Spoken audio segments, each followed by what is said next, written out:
pessoal, tudo bem? Sejam muito bem-vindos. Eu sou o Juliano Godoy e este é o Imigrantes. Antes da gente começar, pedir para você que está acompanhando a gente pelo YouTube, se inscrever no canal, ir lá, compartilhar, dar um like, deixar um comentário. Quem está ouvindo também pelo Spotify, pelo Apple, também vai lá e se inscreve no canal. Agradeço bastante. Bom, eu vou revelar um segredo aqui nesse podcast para vocês. Quando eu era criança, lá no interior de Minas, eu sonhava em ser jogador de futebol, né? Acho que quem nunca, acho que todo moleque que cresceu na década de 80, aqui já revelando aqui a barba branca aqui, né? Tinha esse desejo. Então eu queria ser ou jogador de futebol ou tocar numa banda de rock, né? Não demorou muito para eu descobrir que eu não tinha talento para nenhum dos dois.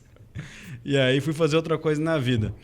Mas, e acho que muita gente no Brasil, principalmente muito moleque, muita criança, tem um pouco desse sonho, desse desejo, né?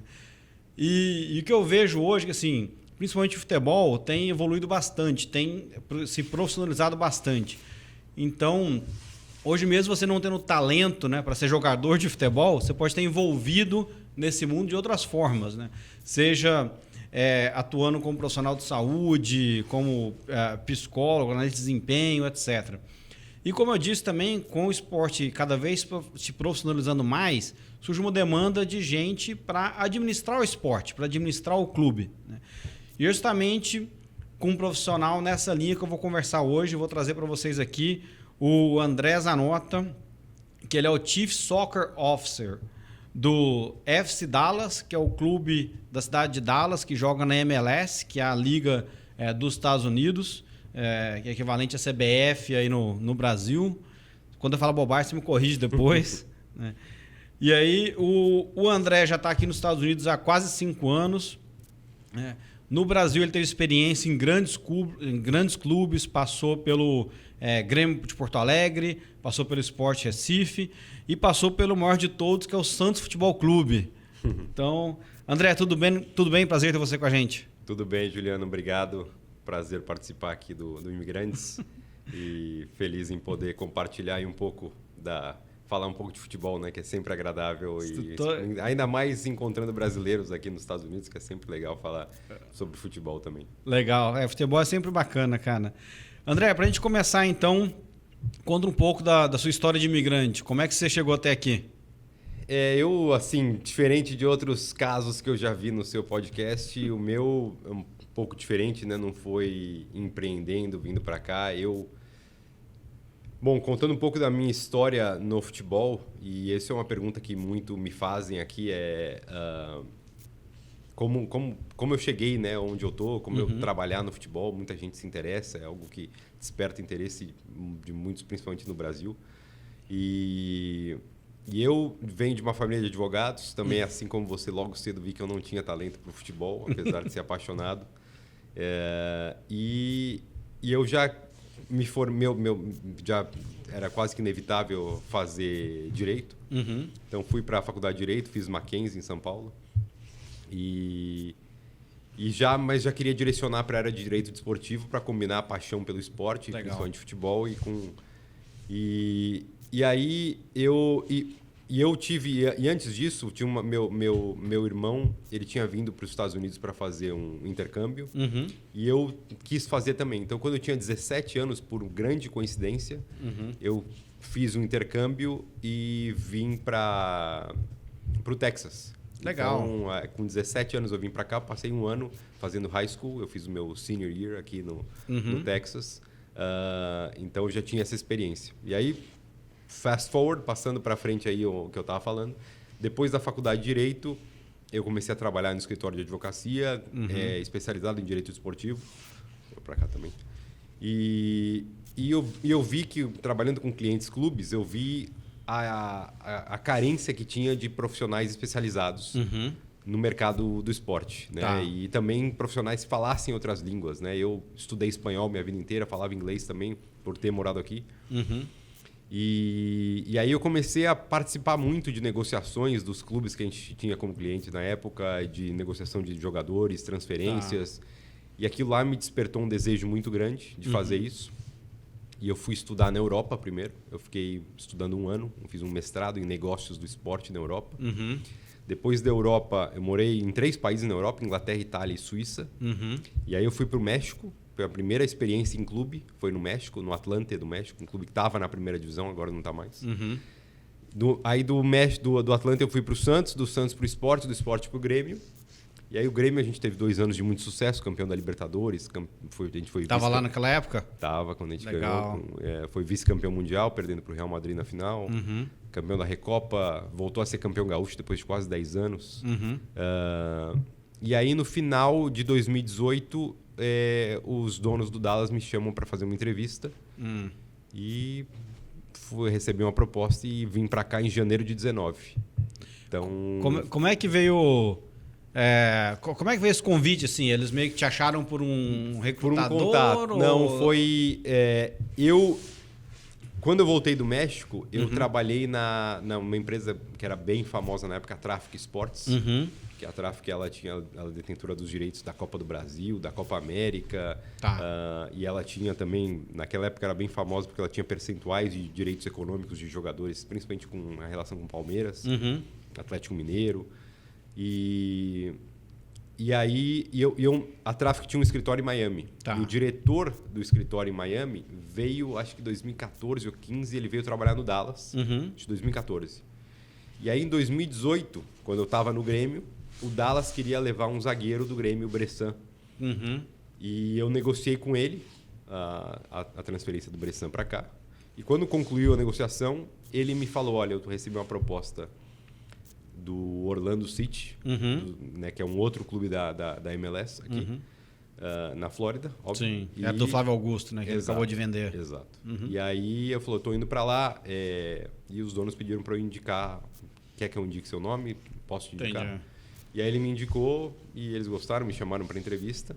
Os donos do Dallas aqui também são donos do Kansas City Chiefs, que acabou de ganhar o Super Bowl. Olha só, não sabia. Então, são 2 irmãos, o Dan e o Clark Hunt. Eles são donos do Kansas City Chiefs, do Dallas, e eles têm uma parte minoritária no Chicago Bulls. Então, uma família que tem uma trajetória no esporte muito grande, muito forte, e o Kansas City Chiefs tem tido... sucesso, nos últimos 5 anos foram em 3 Super Bowls e ganharam 2. Então, bastante sucesso. Podia pegar um pouco do dinheirinho que eles ganham lá em Kansas e jogar aqui, né?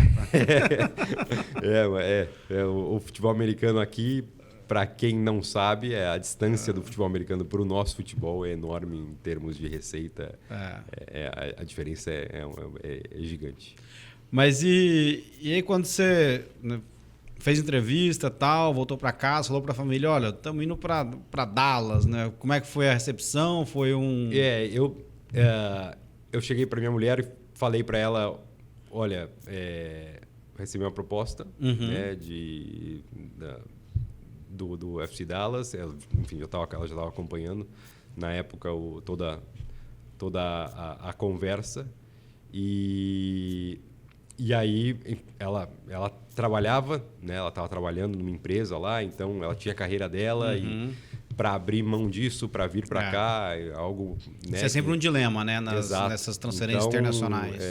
Não foi uma coisa simples assim, né? Mas... conversamos, ela entendeu que era uma oportunidade muito boa para minha carreira também.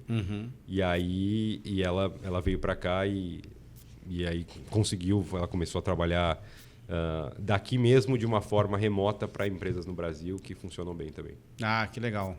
E eu tenho 2 filhos pequenos, também vieram pequenos, o que ajuda muito quando eles vêm na adaptação. Meu filho tinha 3 anos, minha filha tinha 5 quando a gente chegou aqui. E então ela já estava começando a ser alfabetizada, ele nem isso ainda. Sim. Então hoje, né, acho que os seus filhos a mesma coisa, imagino também que o inglês fica é difícil, a gente tem que forçar eles a falar em português, porque a tendência é falar inglês mesmo. É verdade. Hoje estão adaptados já. Muito, muito adaptado já. Meu filho já a maior parte da vida dele está com 7 hoje e a maior parte da vida dele já foi aqui, morando aqui nos Estados Unidos. Legal. Uma curiosidade que eu tenho, assim, acho que quem tá nessa, né, nesse setor, né, digamos, né, de esporte, tal, futebol, acho que quando olha, talvez, inspiração de carreira, o maior mercado é a Europa, né? E você estava no Brasil em grandes clubes. O que passou na sua cabeça assim de vir para os Estados Unidos, né, para um lugar onde assim, o esporte não é ainda um esporte maduro, né? Está crescendo, etc. Mas como você bem falou, o futebol americano, o futebol é maior, o basquete é maior, o beisebol é maior. Então, qual foi a análise que você fez? Foi o potencial de crescimento ou foi, não, quero mudar porque, enfim, mais qualidade de vida nos Estados Unidos ou segurança? O que teve atrás dessa decisão? Alguns fatores, assim, que foi uma conjunção de fatores para que eu pensasse que essa decisão... Eu estava muito bem no Grêmio na época, o Grêmio ainda tentou me segurar. Sim, já era campeão, etc. E então, assim, quando veio primeiro que trabalhar em clubes no Brasil, ou na América do Sul, mas né, eu trabalhei no Brasil, o ambiente político torna a função de treinador, de um executivo de futebol, muito instável. Né? Porque no Brasil é tudo muito imediatista, resultadista, e não... O resultado em campo determina se o seu trabalho é bom ou não. Independente do que... E a gente sabe como, trabalhando com esporte, e aqui nos Estados Unidos eles entendem muito bem isso, como é difícil, só um ganha. Né? Eu comentei isso com os jogadores esse ano, como é única a indústria que trabalhar com a indústria do esporte, que não basta você fazer as coisas bem ou muito bem.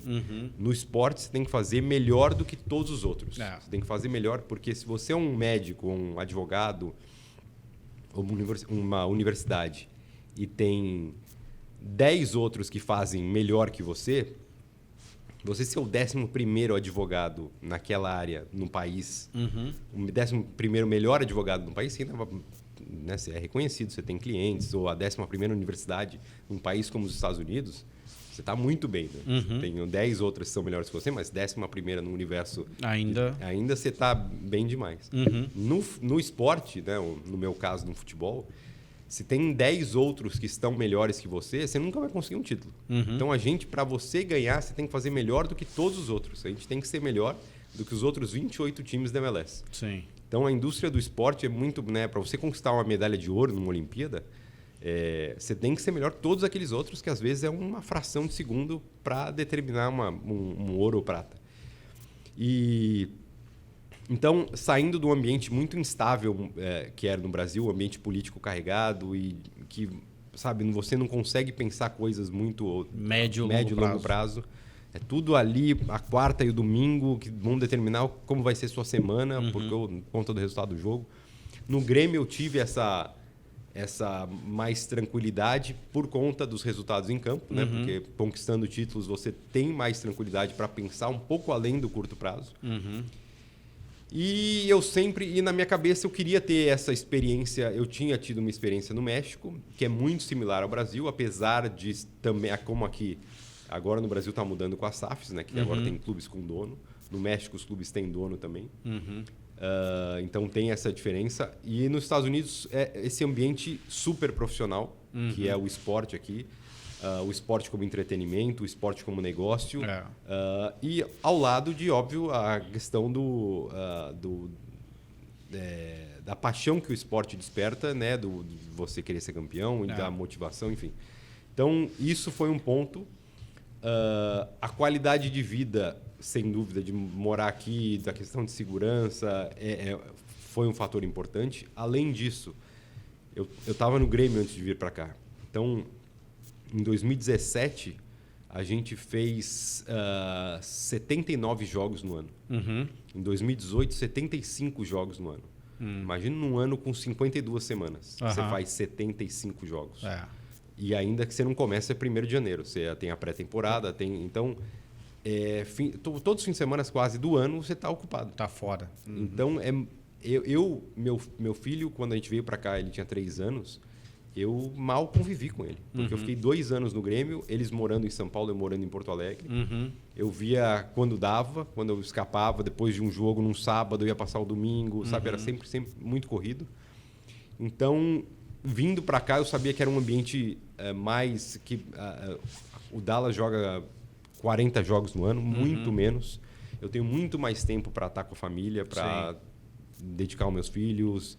Então, é muito diferente você poder ter essa convivência e Eu brinco que eu não conhecia meu filho direito, não sabia que ele gostava, que ele não gostava. Olha só.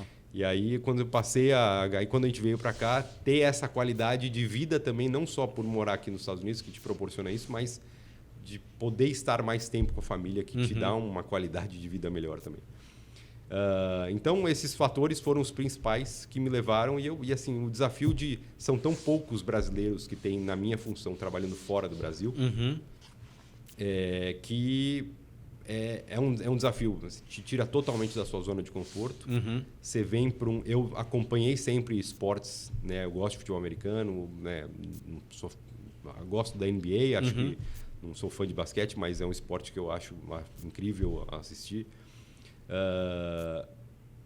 Mas quando você vem para cá trabalhar com as regras que são muito diferentes do normal, entre aspas, né, do que do mercado europeu ou sul-americano, do futebol, né, tem características muito específicas do esporte aqui.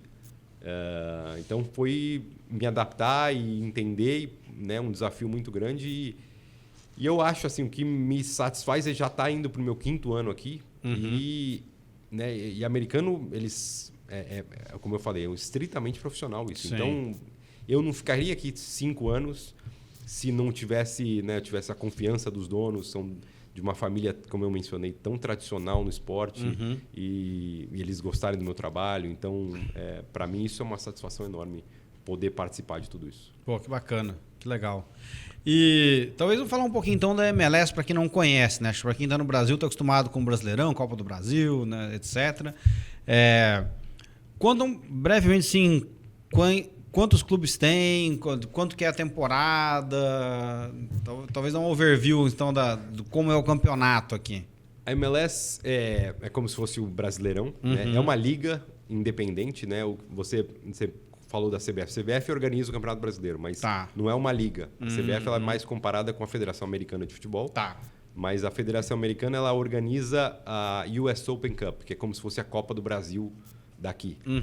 Então, a MLS ela é uma liga com 29 clubes esse ano, com a entrada do St. Louis. St. Louis entrou esse ano, primeiro ano do St. Louis. E assim como as Major Leagues aqui, né, as grandes ligas de esporte nos Estados Unidos, que são 5. NFL, de futebol americano, NBA de basquete, MLB de beisebol, NHL de hockey e a MLS. Né, são as 5 principais ligas de esporte no país. Elas têm divisão por conferência, né, a maioria por leste e oeste, a NFL que não é AFC e NFC. Então, o Dallas está na Conferência Oeste, com os times, né, os 3 times do Texas, o FC Dallas, o Houston Dynamo e o Austin FC. Os times da Califórnia, o Los Angeles Galaxy, o LAFC, o San Jose Earthquakes. Tem o Vancouver Whitecaps, tem 3 times do Canadá. Um na Conferência Oeste, o Montreal e o Toronto na Leste. Então, nós estamos na Conferência Oeste. Na Conferência Leste tem os times de Nova York, tem os times da Flórida, tem o Atlanta, a Filadélfia, o New England, que é o time de Boston, o de Chicago. Cada time disputa 34 jogos durante a temporada. E esse ano de volta... Ida e volta é um pouco complicado aqui. Ida e volta com os clubes da nossa conferência. A gente joga ida e volta. E com os clubes da outra conferência. Deixa eu lembrar. Então a gente tem. São 14. Esse ano são 14 times na Conferência Oeste e 15 na Leste. Então a gente joga 26 jogos contra ida e volta, né, contra os times da Conferência Oeste. E 8 contra os times da Leste. 4 em casa e 4 fora. Mas esses 8 são... A Liga define 8 times que o Dallas vai enfrentar da Conferência Leste e a gente joga contra eles. Então, ao final dos 34 jogos, os 8 que se classificarem vão para os playoffs. E esse ano eles criaram uma nova regra dos playoffs. O primeiro jogo dos playoffs é melhor de 3. Caramba. Então, quem ganhar 2 jogos de 3 classifica para a semifinal. E aí, o campeão da Conferência Oeste joga com o campeão da Conferência Leste. Isso em dezembro. Aí é o campeão da MLS, é o campeão, né, quem venceu o campeão de cada conferência. Então, a gente começou agora. A gente começou dia 25 de fevereiro, com infelizmente uma derrota, mas ganhamos agora no último sábado do LA Galaxy. E a gente joga, e aí a campeonato vai até dezembro, a temporada regular até o final de outubro. Tá. Quem classifica para os playoffs continua em novembro, aí quem vai avançando continua, quem perde... Tá, então a temporada pode ir ou de fevereiro a outubro ou fevereiro a dezembro. Dependendo de quando conseguir. Quão longe você consegue ir. E aí, como é que, ao longo desses 5 anos, desde quando você chegou aqui, como é que tem sido a performance do clube? Aonde que você encaixaria o UFC Dallas? É um time que sempre está lá brigando para chegar nos playoffs? Ou vocês estão evoluindo? Como é que tem sido? A gente sempre briga para... A gente teve um ano ruim, que foi 2021. Mas os outros anos a gente sempre conseguiu classificar para os playoffs. Então, em 2019, a gente classificou para os playoffs, perdeu na primeira rodada. Para o Seattle, que acabou sendo campeão daquele ano, 19. A gente foi um jogo épico, foi 4-3 na prorrogação. Caramba. A gente perdeu para eles em 19. Em 2020, a gente chegou na semifinal da conferência e perdeu para o Seattle de novo. Seattle é uma pedra no sapato aqui. A gente perdeu de 1-0 na semifinal, jogando no estádio deles. Aí 2021 foi um ano muito ruim, a gente não conseguiu classificar nos playoffs. E a gente fez umas mudanças aqui para 2022, a gente trouxe um treinador novo, um treinador espanhol. E é legal isso também, né, que a gente, né, ainda mais um podcast falando sobre migração. Na nossa comissão técnica, o Nico, que é o treinador, é espanhol, e ele trouxe junto com ele 2 espanhóis, um assistente e um preparador físico. Eu tenho também o Peter, que é francês. Tem o Drew, que é o nosso preparador de goleiros, ele é irlandês. Tem o Ben Cross, que ele é inglês. Então, e aí tem outros americanos, eu tenho colombiano. Então, é uma mistura muito grande, além dos jogadores. Os jogadores também, né? Isso que eu ia falar. Tem brasileiro, argentino, colombiano, espanhol, ganês, sul-africano. Tem uma mistura muito grande, que é bem legal conviver com essas culturas. Que é uma coisa que acho que só o futebol proporciona, né? Exato. Você não vai em nenhum outro esporte, você tem essa miscigenação tão grande assim, né? Tão grande, eu acho que não tem outro, não. É muito legal a gente poder ter essa convivência com diferentes culturas e todo mundo aportando um pouco, né, de onde vem e trazendo para o ambiente, que é o que a gente vive aqui. Então, é bem legal isso. Tem um jogador brasileiro hoje aqui? Tem. O Giovani, lateral direito. A gente, no time principal, no Dallas, tem o Giovani. A gente acabou de trazer ele do Cruzeiro. Ele jogou a última temporada no Cruzeiro, lateral direito. Giovani tem 21 anos, então é um jovem e bastante promissor. E a gente tem o time B aqui também, que é uma espécie de segundo time, enfim. Que joga MLS Next Pro, que é uma liga para segundos times da MLS. Então, todos times reserva assim que jogam. Nosso time é um time super jovem, né? A idade média 20 anos, 21. E nesse time a gente tem o André Costa, brasileiro, que ele tem cidadania americana e espanhola. Ele estava na Espanha, a gente buscou ele da Espanha. Tem o Henry, que veio do Palmeiras, agora por empréstimo. E tem o Theo. O Theo estava no América de Minas e veio para cá agora. Então, são os 3 brasileiros que estão no Norte Texas. Esse é um pouco da... Qual que é a estratégia de vocês? Porque eu vejo que tem os clubes adotam 2 tipos de estratégia. Tem alguns clubes que trazem o famoso medalhão, né? Que é aquele cara que já está experimentado, rodado e vem para, né, talvez trazer uma experiência para o clube, etc. E tem aqueles clubes que apostam mais em jogadores novos, né? Apostando na valorização do atleta no futuro, né? Vocês têm um thought process assim ou não? O nosso grande orgulho aqui é a formação de jogadores. O Dallas, saiu uma matéria agora, dia 28 de fevereiro, no jornal AS, que é um jornal importante espanhol, mas ele tem publicação aqui nos Estados Unidos também, falando que o Dallas é a principal categoria de base na CONCACAF. Olha só. CONCACAF incluindo todos os times do México e times dos Estados Unidos. Então, a gente teve 4 jogadores formados aqui que estiveram no Mundial agora no Catar. E então tá no DNA do clube a formação de jogadores e promover jogadores, que ter esse desenvolvimento dos jogadores, esse caminho para eles da formação da base até chegar no profissional. Então a gente tem muito orgulho disso, dos jogadores que a gente forma e consegue chegar no profissional, e muitos deles, a gente, né, nos últimos 4 anos desde que eu cheguei aqui, a gente já fez vendas de jogadores significativas para a Europa. Vendeu jogador para a Inglaterra, para a Itália, para a Alemanha. Então, isso é muito gratificante para a gente. Então, a gente busca... Nosso time é um time jovem. A gente, o ano passado... Esse ano eu ainda não sei, mas o ano passado a gente era a terceira menor média de idade de toda a liga. Então, a gente tem muitos jogadores jovens formados aqui que estão no time principal. A gente busca, como o perfil do Giovanni, jogadores jovens fora que vêm potencializar aqui para, de repente... Né, a ideia é trazer para ajudar o time, o clube a conquistar títulos. Eventualmente, se ele se destaca e tem interesse, óbvio que tem essa possibilidade de uma venda futura. Mas claro que a gente mescla com jogadores mais experientes, mas não é muito a nossa característica buscar jogadores. A gente tem e teve jogadores mais experientes, mas geralmente a gente busca jogadores mais jovens de fora. E a MLS ela é muito vista ainda, menos vista, mas muito talvez não, mas ela já foi muito vista como a liga de jogadores que vem para terminar a carreira. Para aposentar, né? Beckham, Thierry Henry, Kaká, Pirlo.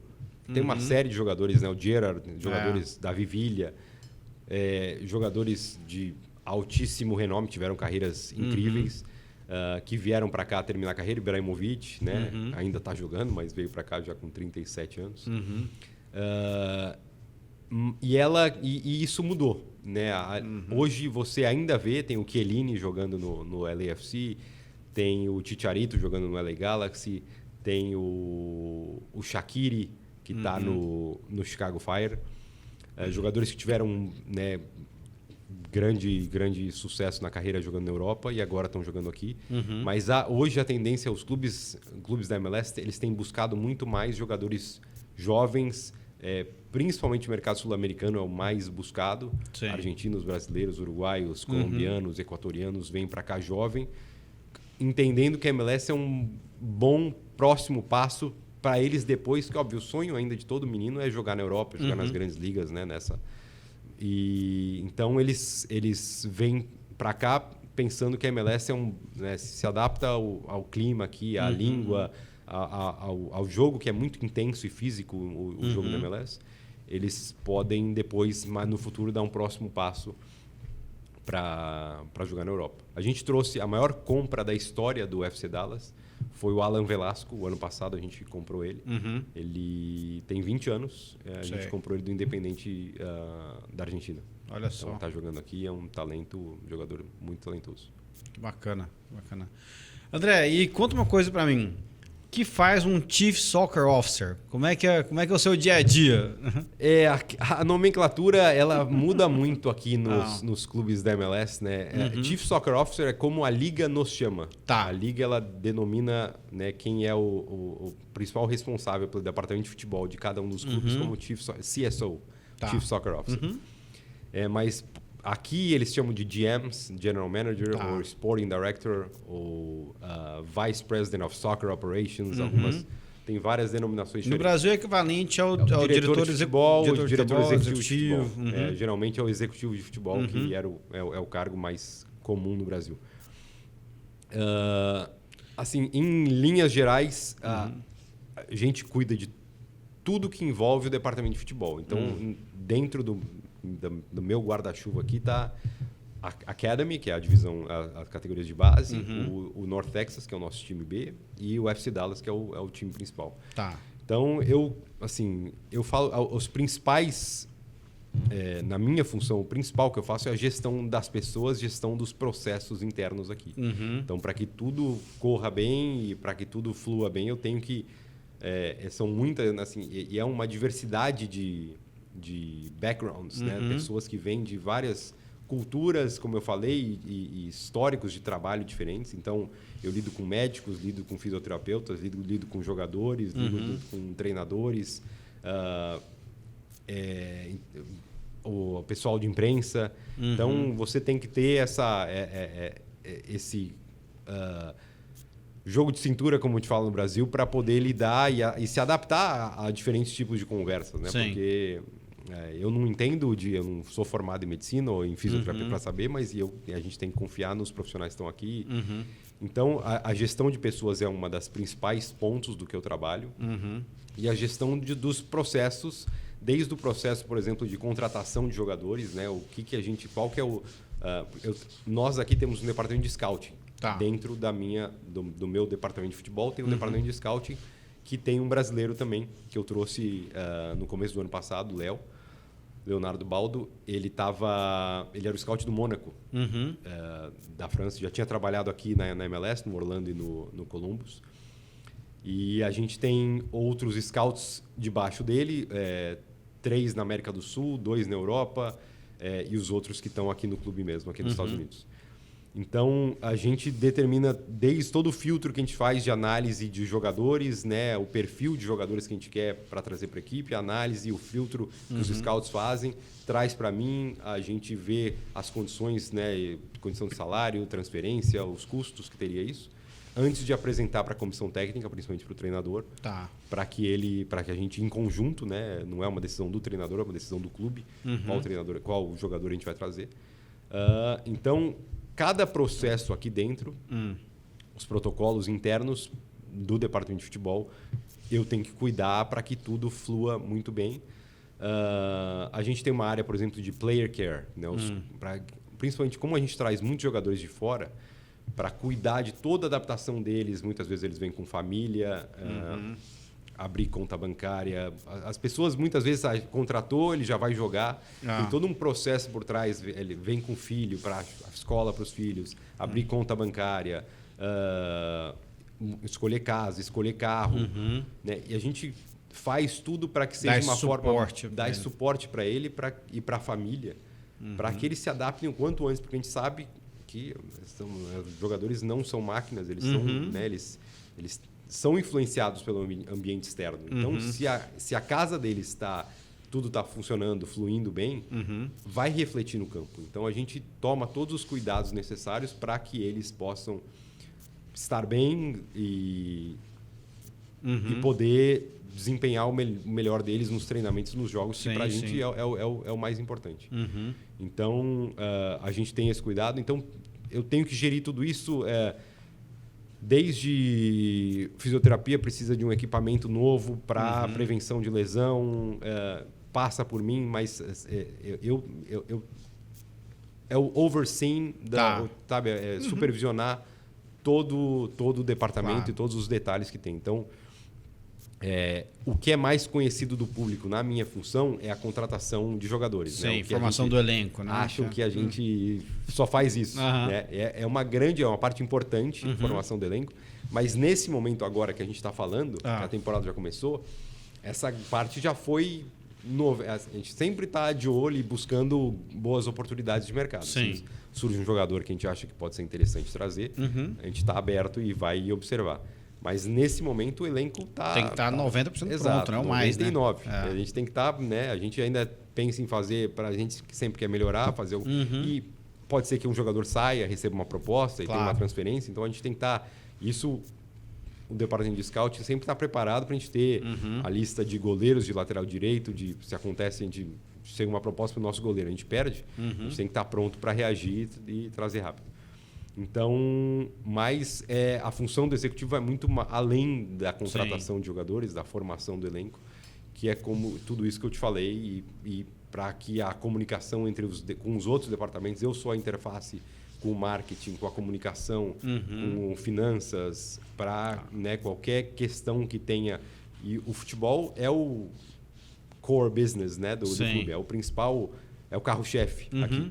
Então, eu tenho que ajudar os outros departamentos e que as coisas possam fluir da melhor forma dentro do clube e ajudando, saber qual que é o melhor jogador. Mas me pedem, esse jogador pode fazer essa campanha, alguma coisa. Então, eu participo, muitas vezes eu envolvo o treinador, algumas coisas que eu preciso ou não. Então, uma série de coisas que passam e a rotina é bem...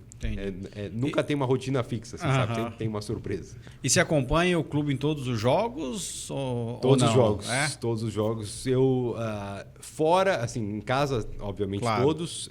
Fora, o ano passado eu deixei de ir meio, talvez em 2 ou 3. Entendi. Então agora a gente, né, não sei quando vai ao ar esse, mas a gente, quando a gente está falando aqui, a gente joga no sábado em Vancouver, no Canadá. Tá. Então hoje é terça, na quinta a gente viaja para Vancouver e eu vou acompanhar lá. Eu acho importante, eu gosto de estar junto, sim. participar, enfim. É importante. Bacana. E André, o que você trouxe da sua experiência no Brasil para cá? O que você conseguiu implementar do Brasil aqui? Eu costumo falar que quando... Assim, eu que tenho que me adaptar à cultura do clube, às regras e a como funciona a MLS, do que ao contrário. Óbvio que eu tenho que aportar a minha experiência, o que eu acho... Porque acho que a grande satisfação que... Eu estava falando esses dias com um treinador sobre isso, porque... Sabe que a gente não vai ficar aqui eternamente, né? Por mais que eu adore esse clube e goste muito, né? Uma hora, né? Pode ser daqui a 1 ano, daqui a 10 anos, daqui a não sei quanto, mas eu quero deixar o clube melhor do que eu encontrei. Claro. Então, o que eu busquei fazer nas minhas experiências, né, no Brasil e eu gosto muito, por exemplo, agora, esse ano eu estou cursando um curso da FIFA, chama Diploma in Club Management. É um curso da FIFA em gestão de clubes. Tá. Então, te dá muitas ideias, né? Coisas que eu penso, putz, se eu fizer isso e aplicar no Dallas, acho que pode funcionar, tal. Então, eu fico pensando assim, eu peguei um departamento de scouting aqui quando eu cheguei, não tinha nada. Não tinha um chief scout, não tinha scouts. Era uma coisa bem, né, com a comissão técnica definindo. Ou seja, isso então, já tinha no Brasil, você já tinha departamento de scout no Brasil e falou, já fazia, preciso montar vou estruturar aqui, converso muito com clubes, com pares diretores em clubes na Europa, pegar ideias. Dificilmente você cria uma coisa do zero assim no futebol, sabe? Sim. Você escuta no clube tal é feito assim, no outro é assim, você ajusta para a sua realidade. Então, o Scout é um exemplo, a área de análise de performance, que é... O Scout a gente está buscando jogadores fora para trazer. A análise de performance é a análise da nossa equipe, é a análise dos adversários que a gente vai enfrentar. Então, proporcionar para eles mais equipamentos, tecnologia, para que eles possam... Né, uma série de... Hoje... os números, né, como no esporte em geral, né, aqui nos Estados Unidos ainda mais, o beisebol tem aquele filme Moneyball, que é um exemplo disso, né, como os dados estatísticos e analytics que eles falam, trazem informações que nos ajudam muito em, né, tendências do jogo, tendências do futebol, o que o adversário tende a fazer durante a partida, quando ele está defendendo, quando está atacando. Então... eu acho que hoje o que o clube já, comparado com o que tinha de opções, ferramentas de tecnologia para a comissão técnica, para ajudar em tomadas de decisão, de como preparar o time, já é muito melhor também. A estrutura física, né, a gente melhorou, a academia. Então, assim, pouco a pouco, eu tento, cada ano, melhorar um pouco do que eu acho que o clube precisa mais. Para ir crescendo e ir na direção, né? Você tem tantos modelos, né? Principalmente na Europa, de clubes de sucesso, mas no Brasil também você tem o Palmeiras, o Flamengo, que são clubes que estão muito bem estruturados e eu visitei muitos clubes fora aqui para ter ideias e a gente tem uma relação próxima com o Bayern de Munique, por exemplo. E eu, em 2019, eu tive quase 2 semanas, fiquei imerso dentro do Bayern de Munique, conhecendo, entrevistando o chefe dos médicos, o diretor da base, o chefe da fisioterapia, o preparador físico, e tudo fazendo perguntas para ver como, né, o Bayern é um dos maiores clubes do mundo, ver o que os melhores estão fazendo e assim, não, isso a gente está fazendo, o Bayern faz, a gente também faz. Então, e outras falam, não, putz, isso acho que dá para fazer. Melhorar. Isso tá longe ainda, mas, né, de repente a gente... Então, é ter essas ideias e eu quero que o Dallas seja um um exemplo, a gente já é uma referência em formação de jogadores, mas eu quero que cada vez mais seja uma estrutura que a liga fala isso, que é ser uma liga de escolha, né? Que cada vez mais a MLS seja uma liga de escolha, que os jogadores queiram vir para cá. Sim. Então eu quero que jogadores queiram vir para o Dallas, que um jogador que veio para cá, mesmo se ele vem por empréstimo de um ano, que ele volte com uma experiência, putz, queria ter ficado, adorei lá. Porque ele vai falar isso no mercado, vai falar isso para outros jogadores e vai levar a reputação do Dallas. Então esse é o meu grande objetivo. Entendi. E o contrário, né? Porque a gente falou aqui em algum momento, né, sobre as diferenças do esporte no Brasil e nos Estados Unidos, né? Que aqui o esporte é um negócio, né? Um business bem organizado. E acho que até o futebol é assim, apesar de proporcionalmente ser menor do que o futebol americano, basquete, mas você vê toda uma estrutura de negócio ao redor. E no Brasil, não vou dizer que é amador, mas eu acho que ainda tem muito desse negócio passional, né? Muito desse... por ser clube, né? Ter esse ambiente político, etc. De novo, está se profissionalizando e tal, mas, digamos assim, é diferente. O que você viu aqui, né, tanto no FC Dallas ou na MLS, que você acha que o Brasil deveria adotar? Fala assim, cara, isso vai fazer uma diferença no futebol brasileiro se eles fizessem essas 2 ou 3 coisas. Olha, assim, você falou bem, a questão, o ambiente político, como eu já falei, no Brasil, né, e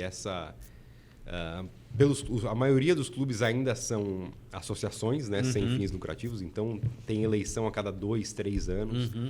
E às vezes vem um presidente que nem Brasília, né? Então vem um outro e quer destruir tudo que o anterior fez. E então vem um presidente novo num clube e ele quer tirar todos aqueles que estavam em posição chave, independente se o trabalho estava sendo bem feito ou não. E isso às vezes atrasa o clube. Então o clube começa tudo de novo. E isso leva tempo ainda para... E fora as questões, né, de gestões muito mal feitas e corrupção nos clubes, que atrasaram, os clubes ficaram com dívidas enormes, e aí alguns deles hoje tiveram que virar SAF para sobreviver. Né? E eu acho que a SAF veio para ajudar muito, né, o profissionalismo do futebol brasileiro. Mas ainda existe essa questão cultural do Brasil, do imediatismo que eu falei, né? Que aqui uma das grandes diferenças que eu acho, né, que eu mencionei antes também, é esse entendimento. Primeiro, aqui tem um entendimento que eu gostaria que tivesse no Brasil, né? A preocupação com a qualidade do produto. Né? A gente sabe aqui, né, ao contrário do Brasil, o futebol está crescendo nos Estados Unidos, crescendo muito nos Estados Unidos.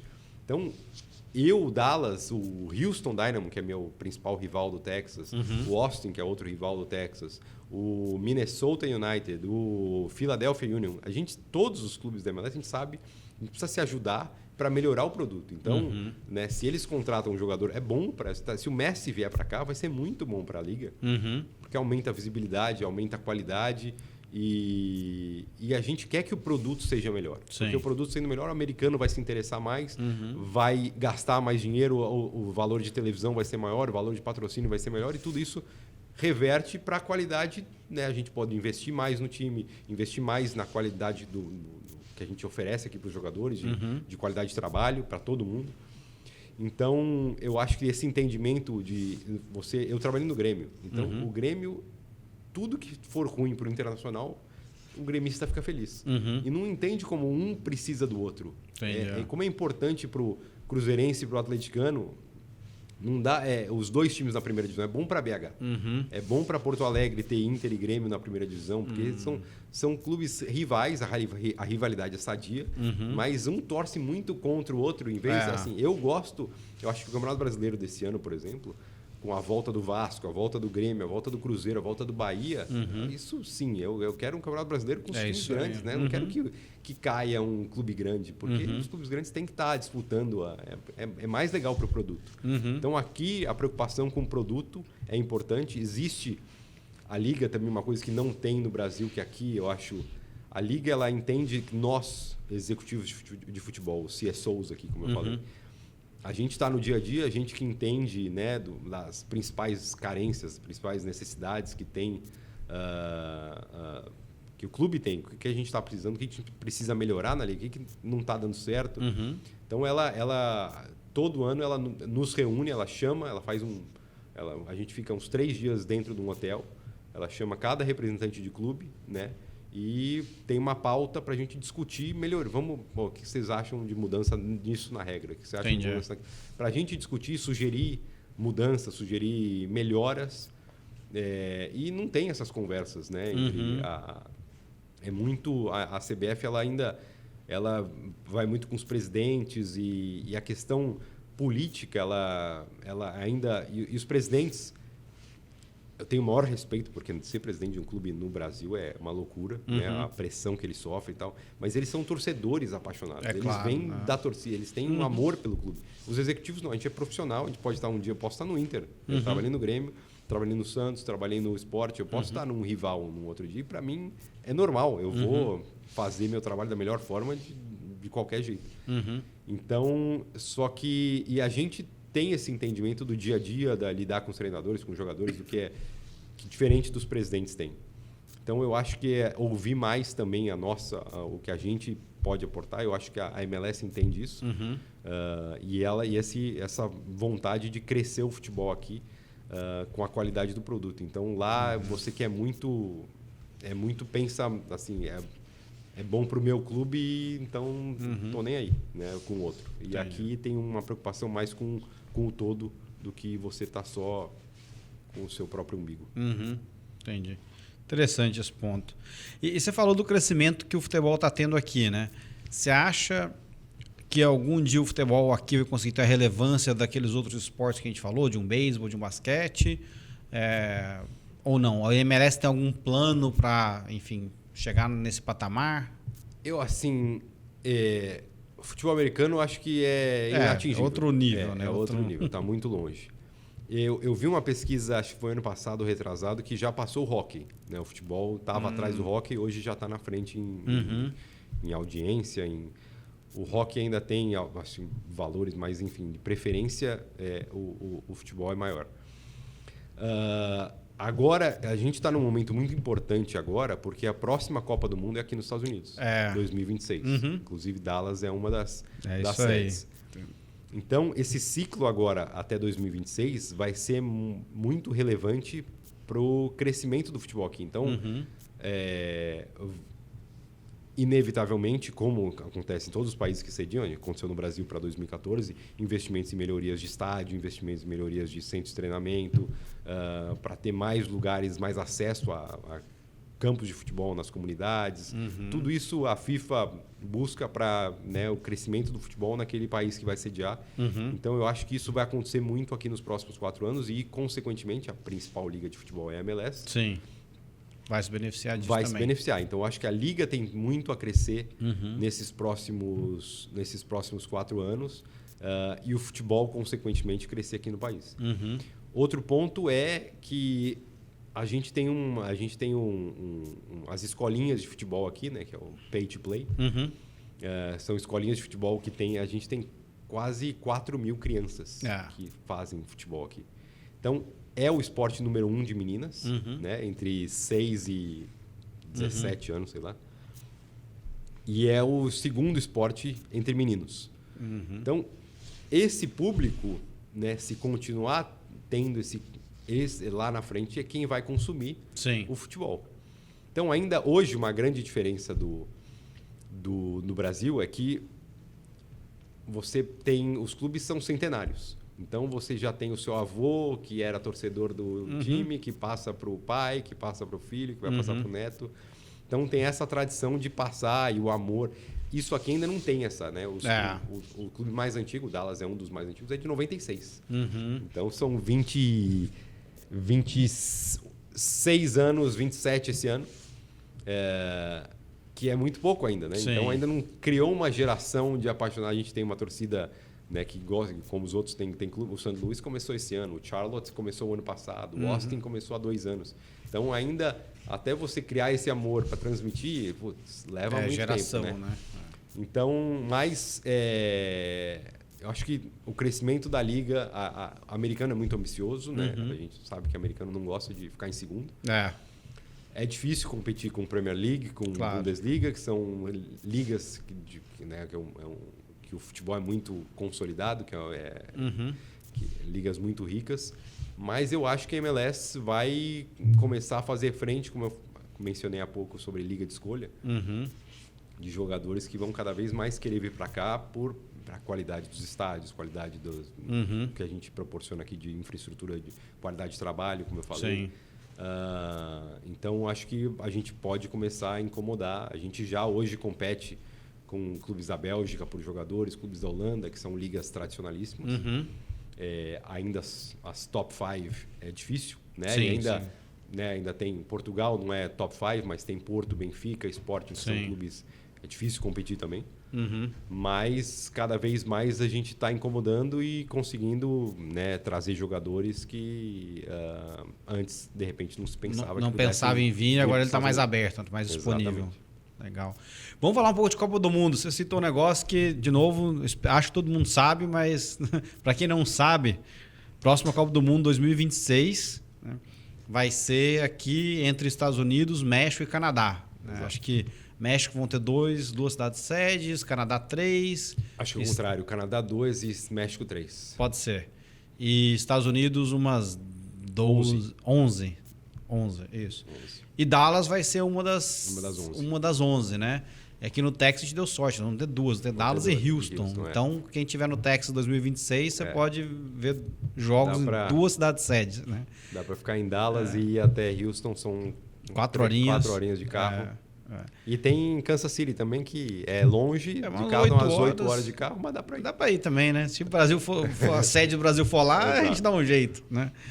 Mas, então, acho que duas perguntas nesse tema de Copa do Mundo, né? Um é, o FC Dallas está fazendo algum planejamento especial para a Copa, para talvez chegar perto da Copa com uma performance X, ou para vocês não interfere muito? E 2, você acha que, também para quem não sabe... o estádio do FC Dallas fica na cidade de Frisco, né, que é no subúrbio. Tem chance aqui de Frisco e o estádio ser usado para ser um centro de treinamento de alguma seleção? Vocês estão pensando nisso ou não? É justamente isso. A gente, só para esclarecer, os jogos da Copa vão ser no estádio do Dallas Cowboys, né, que é o AT&T Stadium, que também não fica em Dallas, fica em Arlington, mas é bem próximo.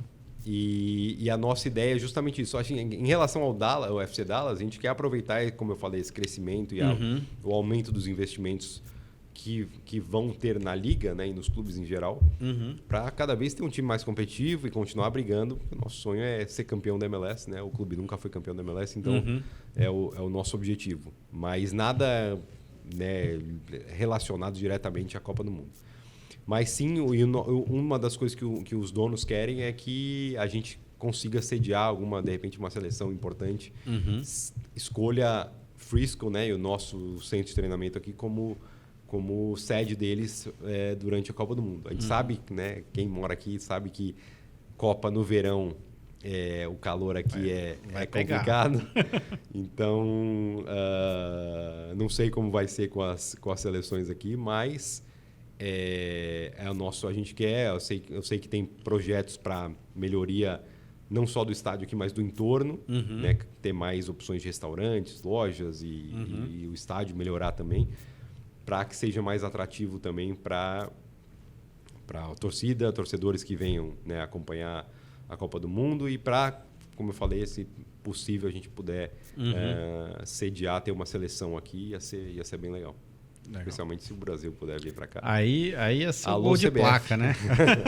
Ó, já está aqui nosso voto já. Se o Brasil for sede aqui em Dallas, vem para Frisco aqui. Vai ter uma torcida boa. Vai ser bem recebido. Né? E André, acho que quando você olha para sua carreira, né, que a experiência de novo no Brasil, na Europa, no México, acho que sabendo o que você sabe hoje, o que você faria diferente? Uau, boa pergunta. O que eu faria diferente na minha carreira? Eu não sei se eu faria nada diferente. Eu estou muito feliz onde eu cheguei, né? E por onde eu passei também. Como eu falei, eu direcionei, eu vi que ser advogado não era minha, né? Eu estava trabalhando com direito desportivo, estava trabalhando com futebol, né? Sim. Que quando trabalho com direito esportivo no Brasil, a maior parte é o futebol. Mas eu sempre me me interessei muito em... Queria estar no dia a dia dos clubes, eu queria trabalhar em clube. Sim. E aí, só que na minha cabeça eu falei, bom, eu vou fazer esse mestrado fora, porque eu quero, né, ver se depois do mestrado tirar essa bagagem jurídica toda. Uhum.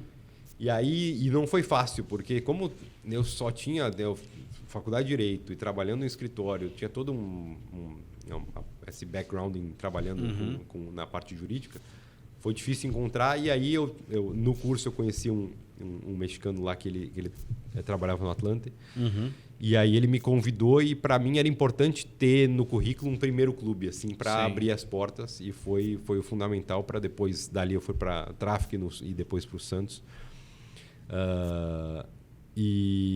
Então, assim, e no Santos foi um diretor da Traffic saiu, da Traffic foi para o Santos. E aí me chamou para ser o braço direito dele. E depois ele saiu do Santos e eu acabei assumindo no lugar dele. Então, assim, eu acabei... meio que um clichê falar, mas no lugar certo, na hora certa, assim, sabe? Então, eu tive, assim... trabalhar no Santos, né, que é depois você conhece a história do Santos. E eu tive 2 momentos com o Pelé que, assim, é incrível você estar perto para mim. A gente conheceu o Pelé? Eu conheci o Pelé. E você estar perto do Pelé é uma coisa que arrepia, assim, sabe? Você vê o Pelé e fala, nossa senhora, tem uma luz, uma coisa, é iluminado, assim, é incrível. Tá? E ver o que o Santos se transformou por causa dele, né? O que o Pelé fez, porque é o único clube que não é numa capital, que é grande, Sim. que é enorme, e é um clube que não está numa capital de um estado, né? Não tem nenhum outro clube grande fora de capital. Então, ele realmente transformou a história do clube e acompanhar tudo isso. Fiquei lá 3 anos. Eu costumo falar, eu sobrevivi a 3 presidentes diferentes, o que não é fácil. Né? Como eu falei, você pegou quem lá? Eu comecei com o Luiz Álvaro. Luiz Álvaro, o Laor. E aí o Luiz Álvaro saiu, eu peguei o Odílio. O Odílio ficou aí em dezembro de 2014 teve eleições. E aí ganhou o Modesto Roma. E eu já, como era oposição a quem estava antes, eu já estava pronto para ir embora. E o Modesto me chamou e falou, escutei coisas boas sobre você, queria que você ficasse. Aí eu fiquei, mas a gente foi campeão paulista em 2015. Quando o Ricardo Oliveira tinha chegado, estava o Robinho, estava o Vanderlei goleiro, enfim, a gente tinha reformulado o time.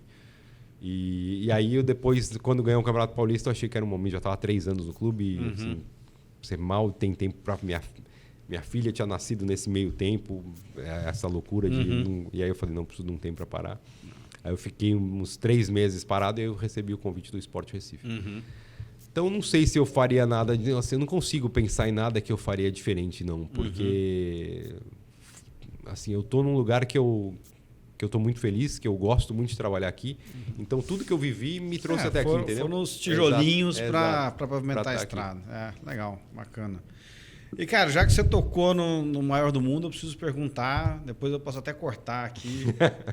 O que tá acontecendo com o Santos, cara? Pelo amor de Deus, cara. Que caos que tá aquele lugar. Mas não assim, eu não sei porque né, assim, você só sabe realmente quem tá no dia a dia ali. Muitas coisas que, né, eu aprendi trabalhando em clubes que o que sai na imprensa às vezes é um pedacinho pequeno do que realmente acontece e às vezes é exagerado, enfim. Mas o Santos é um reflexo do que muitos clubes passaram. O Cruzeiro passou por isso, assim, e, né, gestões, né, gestões que que fizeram dano ao clube, decisões erradas e falta de dinheiro. Então, acho que é uma série de coisas que vão acontecendo ao longo dos anos que, né, eu não conheço o presidente Rueda, mas ouvi dizer coisas boas, que né, apesar dele ter dado uma infeliz declaração recente que ele dizia que não confia em diretores executivos, enfim. Mas ele tá hoje quem está lá no Santos é uma pessoa que eu tenho uma admiração imensa, que eu trabalhei no esporte, que é o Falcão. O Falcão tem uma relação muito próxima com ele. E ele tem um conhecimento absurdo sobre futebol. Então, eu sei que o Santos, com o Falcão lá, assim, estão tentando fazer o melhor, mas não é fácil. Não é fácil. É um clube que tem uma pressão política muito grande. O ambiente político no Santos é muito carregado. Eu fiquei impressionado. A eleição que eu falei de 2014, tinha 5 candidatos. Assim, geralmente os clubes têm 2, 3. O Santos tinha 5 candidatos. Então, e aí você, quando está perto de eleição, vazamento de notícias falsas. E fica tentando minar o ambiente. Torcem contra o ambiente, clube, torcem contra, sabe? Para o time mal, porque se o time indo mal, quem está na gestão... É mais ou menos aquilo que você falou, assim, da torcida contrária, mas dentro do próprio clube, né? Dentro do próprio clube. Que é uma loucura isso. É uma loucura. Você quando... o futebol é apaixonante, mas quando você sai da arquibancada e vai para dentro ali, você perde um pouco do brilho, assim, sabe? Porque assim, é tanto desgaste, é tanta coisa que você às vezes te desanima, ou sabe?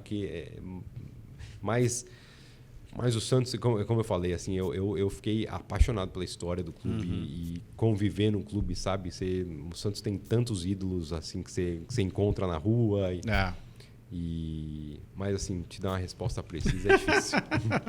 Não, torcer para melhorar, porque 3 anos seguidos eliminado do Paulista. É verdade. Quando eu estive lá, a gente foi, assim, apesar de, o Ituano agora, eu cheguei em 2012. O Santos foi campeão paulista em 2012, 2013 perdeu para o Corinthians, 2014 perdeu para o Ituano, 2015 a gente ganhou do Palmeiras, a final. Então foram, assim, o Santos teve anos seguidos na final, e na final do Paulista sempre foi bem. E em 2015 ainda, a gente, assim, esse time que a gente mudou chegou na final da Copa do Brasil, perdeu para o Palmeiras na final da Copa do Brasil em 2015.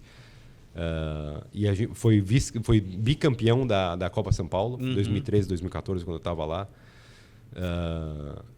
Então tinha uma safra de jogadores muito boa. Mas, enfim. Bons tempos, rapaz. Espero que eles voltem algum dia. Né? Pô, André, cara, eu podia ficar aqui mais umas 5 horas, que eu estou me divertindo um monte, aprendendo um monte, mas eu também quero respeitar seu tempo. Então, vou aqui para o meu quadro de rapidinhas. Eu vou te fazer 4 perguntinhas, me diz aí a primeira coisa que vem na cabeça aí. Quase 5 anos aqui, o que você ainda sente falta do Brasil? Comida Alguma específica ou... Putz, vários. O que veio na minha cabeça aqui, estrogonofe. Estrogonofe? Estrogonofe, adoro estrogonofe. Aqui eu não como estrogonofe, mas a comida no Brasil é bem melhor do que aqui. Boa, fazer um estrogonofe, se eu te convidar lá em casa, eu sou bom nisso. E o que você descobriu aqui que agora você não vive sem? Descobri aqui que agora não vivo sem. Máquina de lavar roupa, secadora, máquina de lavar louça. Você larga, tudo assim. É uma coisa que eu lá passava a roupa aqui, né? Você põe para lavar, põe para secar, já dobra e já tá pronto. Eu acho que essa praticidade aí. Aqui eu vejo que é uma vida mais prática. Sim. Né? Eu acho que essa questão de ter a vida mais prática eu acho que é uma coisa que me parece mais simples, assim, sabe? A gente no Brasil tem preocupação e um monte de coisa. E aqui eu vejo que é uma coisa bem mais simples, mais prático mesmo. Legal. Minha próxima pergunta eu vou mudar um pouquinho. Geralmente pergunto conselho você quer dar para quem quer empreender aqui, mas que conselho você daria para quem quer... Eu vou quebrar um pouco em duas. Assim, para quem é aquele moleque que está assistindo a gente e tem um sonho de jogar futebol, né, e tá aqui, né, então, sei lá, filho de brasileiro, ou tá por aqui, cara, quero seguir nessa carreira aqui, que é diferente, porque aqui tem o college e tal. Então, me responde essa, depois eu te faço a outra. Olha, aqui eu acho que o esporte educacional aqui é muito forte, né, mais do que qualquer outro lugar no mundo. Então, você já... Aqui tem muito, né, principalmente nesse... Eu acho que nos Estados Unidos inteiro eu não tenho esse conhecimento, mas nos estados com a presença latina mais forte, né, Texas, Flórida, Califórnia, tem muitos clubes locais, assim, eles chamam de local clubs, né, de futebol. E próprio mesmo high school, né, que tem os times de futebol, enfim. Mas você se inscrever nesses clubes, né, jogar, né, dependendo da idade, desde pequeno, começar a jogar, e eu vejo que tem muitos brasileiros que já fazem isso, vão jogando, e depois você está perto de um... Você mora perto de uma cidade, um estado que tem um clube da MLS, tentar, né, uma vaga, se você tem essa condição de tentar uma vaga na base, né, na academy desse time da MLS, para, né, e você ter a formação, porque geralmente a formação dentro de um clube como é um clube da MLS é melhor do que em outros lugares. E aí, quando você... Porque aqui, eles jogadores ao contrário, né, uma grande diferença também é a questão do college, né? Porque aqui, eu já aconteceu, só contar uma história rápida, quando o jogador termina high school, ele tem a possibilidade de ir para college. Ele está aqui, ele faz toda a formação no Dallas, fazendo colégio normal, e quando termina, eu estou competindo com o college, porque o college oferece uma bolsa integral para o jogador, e se ele assina um contrato profissional, ele perde o que eles chamam aqui de college eligibility. Então, ele deixa de poder jogar futebol pelo college. Ele deixa de poder ter... Porque o college é só amadores. Se ele tem um contrato profissional, ele passa a ser um profissional e não pode mais disputar. Então, teve um caso de um jogador, né, o Tanner Tasman, um jogador que fez toda a formação aqui, e ele tinha bolsa de Clemson, que é uma das principais universidades aqui nos Estados Unidos. Ele tinha bolsa para ser kicker no futebol americano e jogar futebol. Caramba. E é uma universidade que é caríssima. Então, eu sentei com os pais dele. Aqui, você tem que... No Brasil, infelizmente, educação é secundário para quem é jogador. Então, ele não quer, nem pensa em faculdade ou qualquer coisa assim. Então, aqui eu tive que sentar, porque a gente tem que estar muito convicto aqui do que o jogador projeta para ter uma carreira no futebol, para não tirar dele essa oportunidade dele fazer uma universidade. Né? Sim. Então, se ele assina um contrato profissional, acabou. Ele não vai mais jogar futebol na universidade. E ele pode ainda assim jogar futebol na universidade e voltar via draft para tentar uma carreira como profissional. Então, e aí ele tem um college degree, né? Ele tem um curso, ele tem um diploma, superior. Uma formação superior, e ainda assim pode continuar, e se não der certo, ele tem o diploma para seguir a carreira na área que ele escolheu. Então, a gente, quando vai assinar com o jogador, a gente tem que estar muito convicto que a gente está oferecendo aquilo, que ele tem para não tirar justamente uma responsabilidade muito grande, que é uma diferença enorme do que eu tinha no Brasil. Porque a gente lá no Brasil, 16 anos fez, assina contrato. E a gente vê, né, depois... A maioria acaba não indo para a faculdade, né? Lá nunca. Lá, não, assim, muitos não terminam o colégio. Né?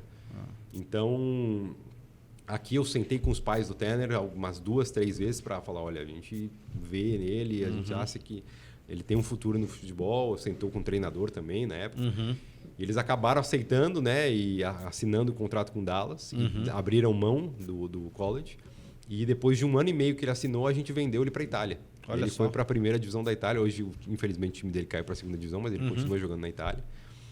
Então, isso é uma diferença muito grande. Então, né, voltando, você está na academy de um clube, tem essa formação, ou mesmo você indo jogar num college, né, você fazer a faculdade aqui, você tem possibilidade de ser um profissional depois via draft, ou se você fizer a categoria de base, o clube querer te contratar, ou você ainda assim fazer o college e tentar uma oportunidade. Então, acho que é se dedicar, porque aqui a oportunidade existe. E tem possibilidade de a gente ver todos os anos. O André Chiniachi, que é um brasileiro que em 2019 ele foi draftado pelo Colorado Rapids, e ele foi eleito o Rookie of the Year. Olha só. Um brasileiro que saiu do college, veio para a MLS. Hoje ele joga no Charlotte, mas ele é um exemplo de sucesso aí de brasileiro que não fez base, foi direto para o college e hoje joga na MLS. Bacana. E que conselho que você daria para aquele cara, tipo nós dois, assim, né? Aquele cara que gosta de futebol, mas não tem o talento para estar no campo, mas quer estar envolvido, quer seguir na profissão como a sua, né? Porque assim, tem um curso, né? Ele vai fazer...